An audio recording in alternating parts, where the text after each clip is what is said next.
Hey y'all, I know it has been a long time. I think the last time I posted a video was April, and now it's the middle of August, leaning into late August. So it's been at least 3.5 months since I've posted. Uh, it has been quite the summer between travel, lots of travel, storms, uh, just general life, then more travel. But there's been lots of knitting. There's been lots of travel, lots of knitting, lots of travel knitting, and lots of knitting, some knitting travel. So we'll get to all of that in a minute. But first, if you're new here or it's been so long you've forgotten, my name is Angela, and I am a knitter and crocheter and various other fiber fun things. And I'm located in Houston, Texas. And um, it's a cloudy day here today, but this is the day that I'm able to do this. I'm not wearing any makeup, so that's why I look half dead. Um, let's just go with it. Let's just go with the half dead zombie look because, hey, Halloween's coming, right? Anyway, let's get into it. The knitting, we'll start there. I finished. So when I did my summer knits episode, I talked about, or I put in my list, the Waterfall top by DanDoh Designs. The designer's name is Yumiko Alexander, and she's based in Arizona. So it's no wonder that her tops work really well in warmer climates. I have figured out she's really not size inclusive in her designs because she is very petite and slim, and she designs very oversized tops, which look great on a really slim figure, but maybe look like circus tents if you're larger. But you can scale her designs, so at least this one. So this is the waterfall top, and I made the shorter version in the largest size, which is a 56-inch circumference. And I think I'm a very aggressive blocker, so I think mine probably came out bigger. I made this with Sandnes Garn's Silky Linen, I think it's called. And I bought it. Here it is. Yes, the Sandnes Garn. Oh, Tin Line. I'm sure I'm saying that wrong. I'm sure I'm saying all of it wrong. But it's a linen blend. It's cotton, linen, and viscose. It has a lovely drape. Here it's held double. About the design, it's really fun to knit and super easy. The hardest part, and it's not even hard, it's not even difficult, is this color, the color work section, and you knit it in one big rectangle, and then the rest of it is knit off of there with the color held double, with the yarn held double. So this part moves really, really fast. This part, I thought it was never going to end. But it makes a wonderful top. I'm really enjoying wearing it. I wore it last weekend when I went to Knit City Calgary and got a lot of compliments. We'll talk about Knit City Calgary later. I'm going to show you my haul, everything. But it's, like I said, they're designed to be worn very oversized. So a 56-inch top it goes up to like a 46-inch bust, basically, which is kind of where I am. But it's super, super, super easy to adjust the size on this one because you're basically knitting rectangles. You just knit a longer rectangle. So if you want it, and she gives the pattern in 2 lengths. So, and she tells you if you want to make it even longer, she tells you how many more stitches to cast on and in the pattern and everything. So it's really, she tells you how to adjust the length. If you want to make it a larger width, just knit farther. You can knit more rows of this pattern. It's I think it's like a 4 or 6 row repeat. You just knit a few more rows of that to make this larger. You knit more rows of this to make it larger. You can The sky is the limit on this thing, folks. So yeah, the construction is such that it's very easy. You don't even have to think about it, really, to make it larger. So don't be afraid of it. And it's really an easy top to wear.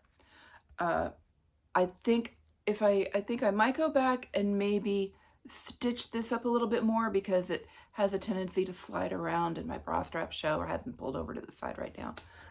But that's this top. Really, really liking it. I've worn it several times since I finished it. And this was the knitting, the travel knitting that I took when I went to Greece earlier this summer. When you've got like a 14-hour plane flight, you got a lot of time to knit. So my other thing that I made this year, and I just finished binding it off and weaving in the ends last night. And this is the SSNA sweater. And I can't remember the designer right off the top of my head because I am woefully unprepared. But here it is. I did 3/4 length sleeves. And the yarn is Kira from Miss Babs, which is a sadly discontinued yarn.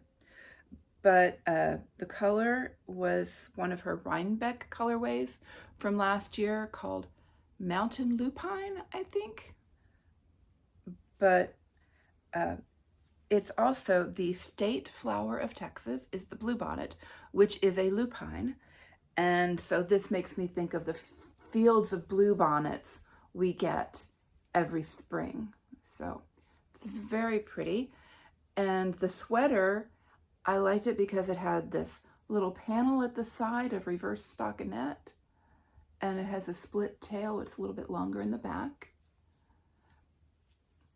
Very fun sweater to wear. And I will probably be wearing this to Rhinebeck in the fall, if not to the actual show, at least at some point that weekend. So that's that. That was the knitting that I've been doing. And there's some other small project. I finished a Musselburgh hat. It was not as fun as I thought it was going to be. Because round after round after round after round of stockinette in the round, I don't know. Maybe I just wasn't in the right headspace for it, I guess. Who knows? Anyway, so I mentioned Greece. I went to Greece for the month of May, the entire month of May, because my husband, as I mentioned before, I may have mentioned before, he's from Greece. And so we went and we stayed at a little beach town near where his parents live. And we had some friends came and met us and stayed for a few days here and there. And we just chilled on the beach, chilled at the house, managed to get out of there before the heat wave hit. If you want to go to Greece, May is a really nice time. It's kind of the shoulder season. It's getting warm, but the nights are still cool, and it's not crowded with tourists yet. The only thing is that some of the museums and other amenities are still in their winter hours. So there's, from where we were staying over to Thessaloniki, the city nearby, there's a water kind of taxi that goes, a little ferry that goes every hour or so. There's 3 different ones, and they have different schedules. And the first week we were there, they were not running yet. They started running shortly after we got there, but things like that might not be working, or the buses might not be going to all the places yet. So something to keep in mind, but May, definitely a good time to go. Hailstorms notwithstanding. So while we were there, that was when, I don't, if you may have heard of it, there was a derecho that hit Houston that spawned some tornadoes. The heaviest hit area was Spring Branch. And guess where we live? Spring Branch. Our oak trees were fine.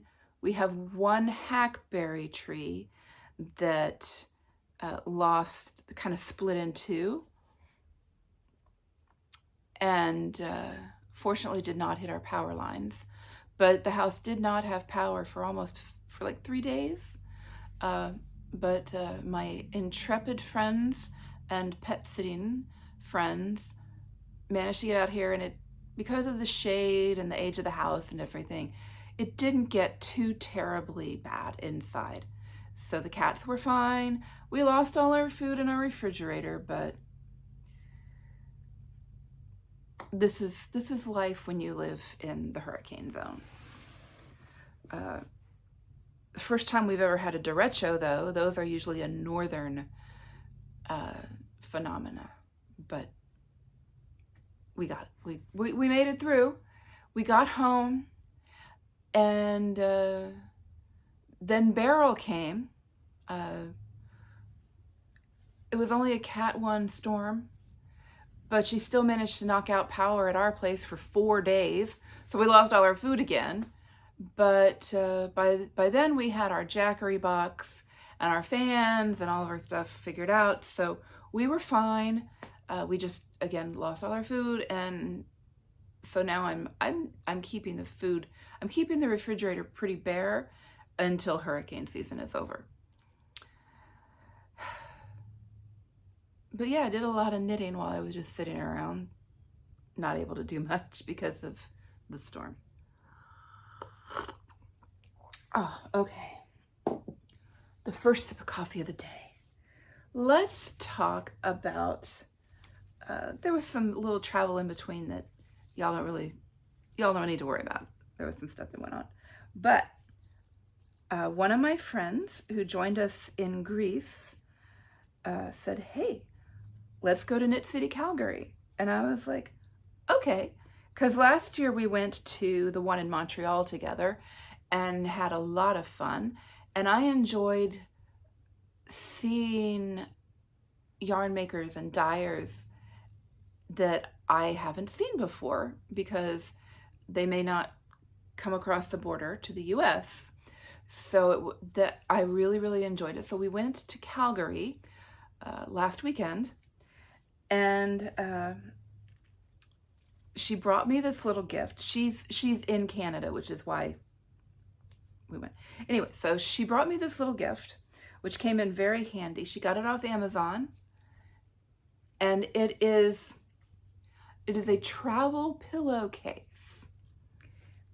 So you unzip it and put your travel pillow in there. Except we didn't put travel pillows in ours. We put yarn. And then we went through security and it's like, no, that's my travel pillow. I'm going to wear it on the plane. Except it was full of yarn. So sneaky. She got it on Amazon. If you just go on Amazon and search travel pillowcase, you'll find travel pillowcases and find the one that you fancy. So anyway, so Knit City, Calgary. Calgary was a very pretty town, very fun to visit. Lots of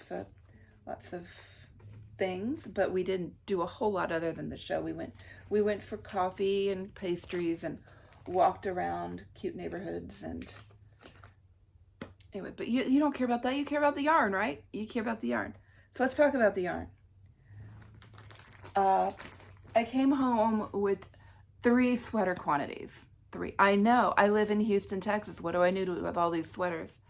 But I love making them, and I am determined that I am not going to live in Houston for the rest of my life. One day I'm going to live somewhere that I can wear sweaters more than 3 weeks a year. All right, so let's talk about, so one of the sweater quantities I got, so when I was in Greece, right outside the little house we rented, there were these rose bushes that were the most amazing shade of coral pink. I can't describe it, but that's okay. I'll just show you the yarn I bought that looks just like it. That was one thing that I wanted to get when I went to Knit City, Calgary, was I wanted to find some yarn that matched those roses. I wanted a sweater that would make me think of those roses. So this is from Yarn Divas. There's the yarn, there's a glare, there's a reflection on it. Yarn Divas. The colorway is Mamma Mia. And this is their 100% Falklands Merino fingering. It's going to be held together with the same color in Wisp, which is mohair and mulberry silk. Hold those together. And that's probably going to be the first sweater I make. Now that I'm probably going to be casting this one on very soon now that I've finished the SSNA. So there's the first sweater quantity. The second one, I've never bought Spin Cycle yarn before. And I found this colorway, which they said was new. It's called Fluorite. So I got 2 of those in the sport weight. And I'm going to make the Gaudi sweater.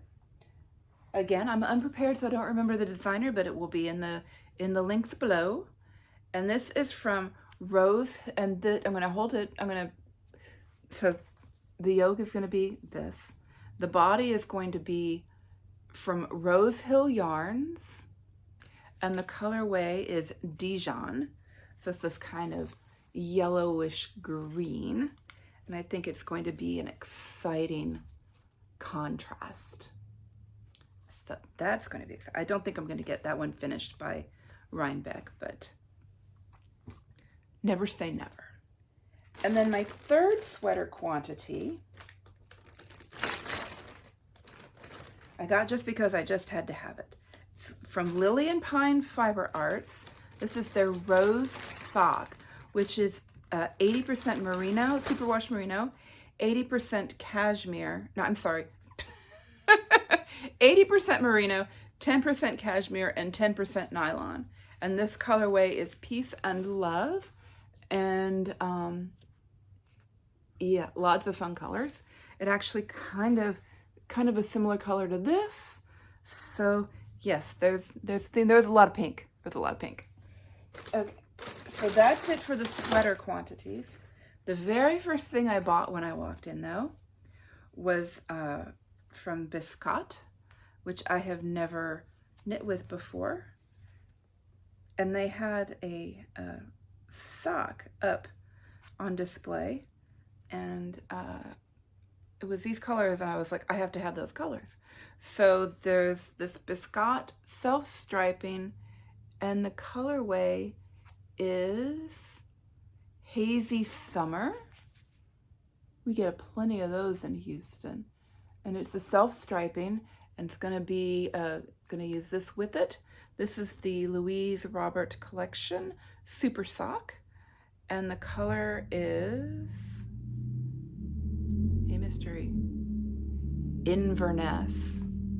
So yeah, so those two, those will be very fun together. So that's gonna be socks. And yeah, and I got a couple more things. So Botanical Yarn was there, and she always does beautiful colors. And I got her show colorway. This is the Knit City Calgary sock set. And I had seen it, or my friend pointed it out to me on her Instagram, and it looked so much better in person. It really does. But yeah, the lavenders, and so I'm gonna make some pretty socks with those.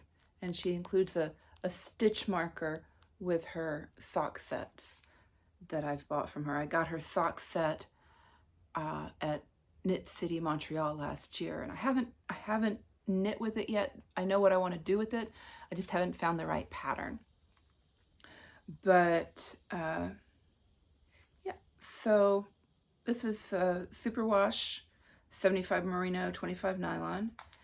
And I was looking at her show schedule, and she's not going to be at any of the shows in and around Rhinebeck this fall. So I definitely wanted to get something from her, since I'm not going to be seeing her booth again for a while. She was at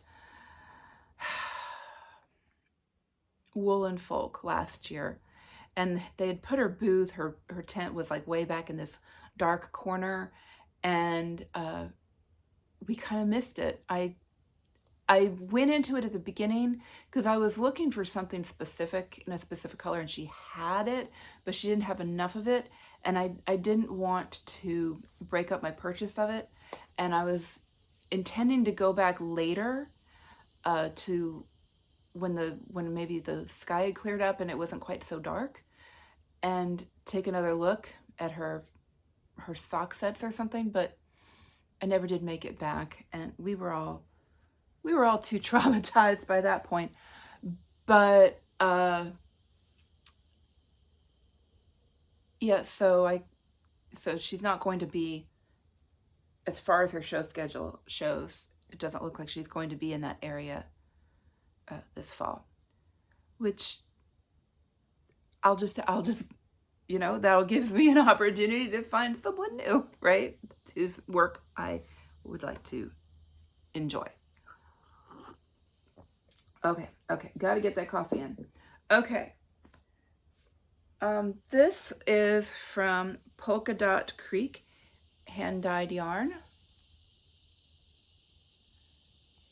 And it's their, it's a self-striping sock set. And this is their Calgary colorway and their spruce colorway. I don't think it's not a show colorway. They have lots of these sock sets that are different areas, different cities, named after Canadian locations.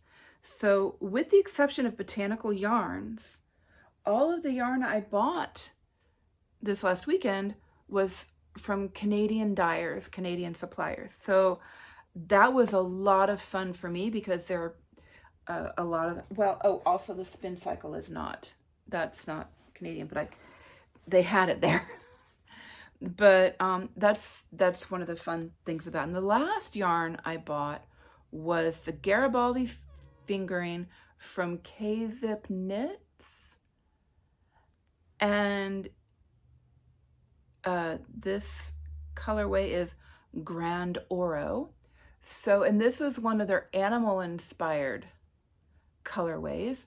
And if you bought one of their animals inspired colorways, they donate $4 to an animal rescue. So I thought that was really nice. So K-Zip Knits, and where are they based? They're based in British Columbia.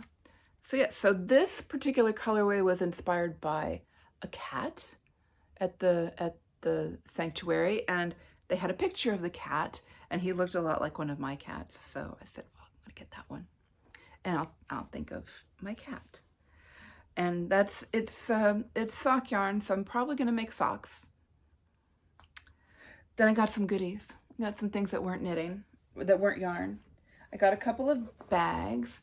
So I always admired the styling of the field bag, but I never bought one because I don't know, I never had the chance. And then there was the controversy, and field bags disappeared. But then she released the pattern, and so different people are making the pattern.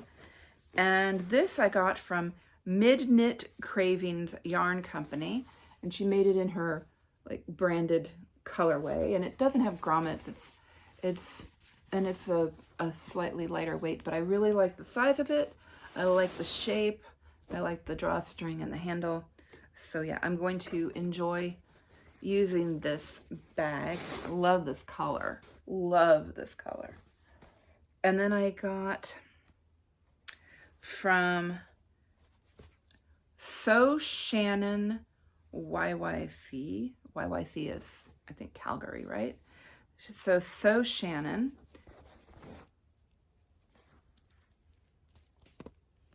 So Shannon. Again, links to everything in the down below. But this is a little quilted bag.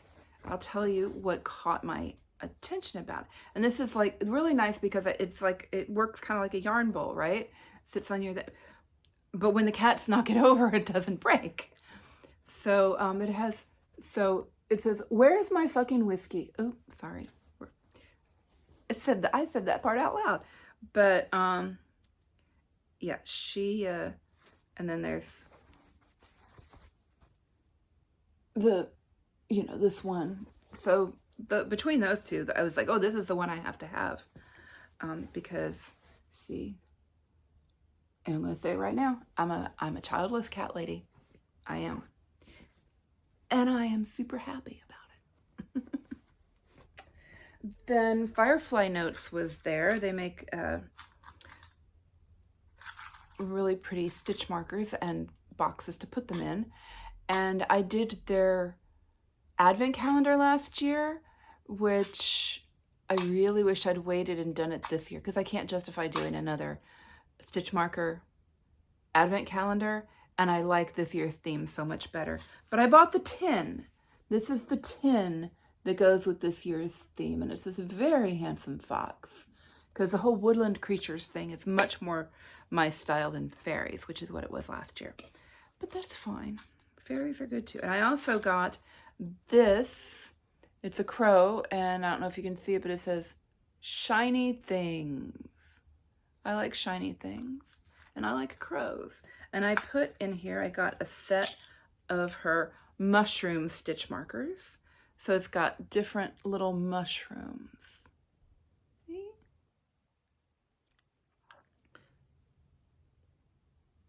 There's a little morel. So yeah, just an assortment of little mushrooms, and this is a perfect size to go in your travel knitting kit.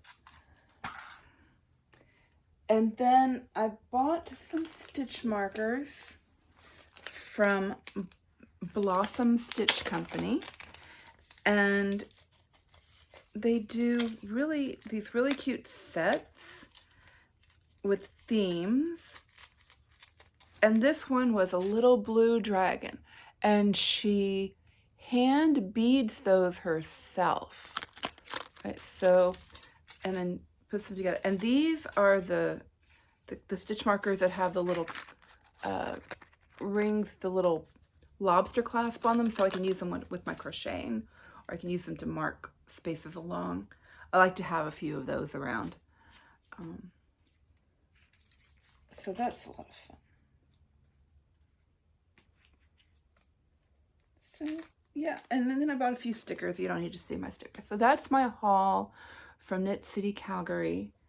And all the yarn is just so luscious. I can't wait to knit it. And I know I did not need more yarn, but I think I'm going to have to admit that yarn collecting is another one of my hobbies.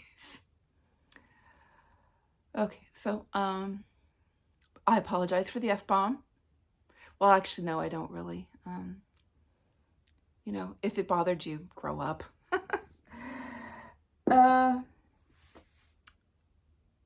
So yeah, that's what's been going on.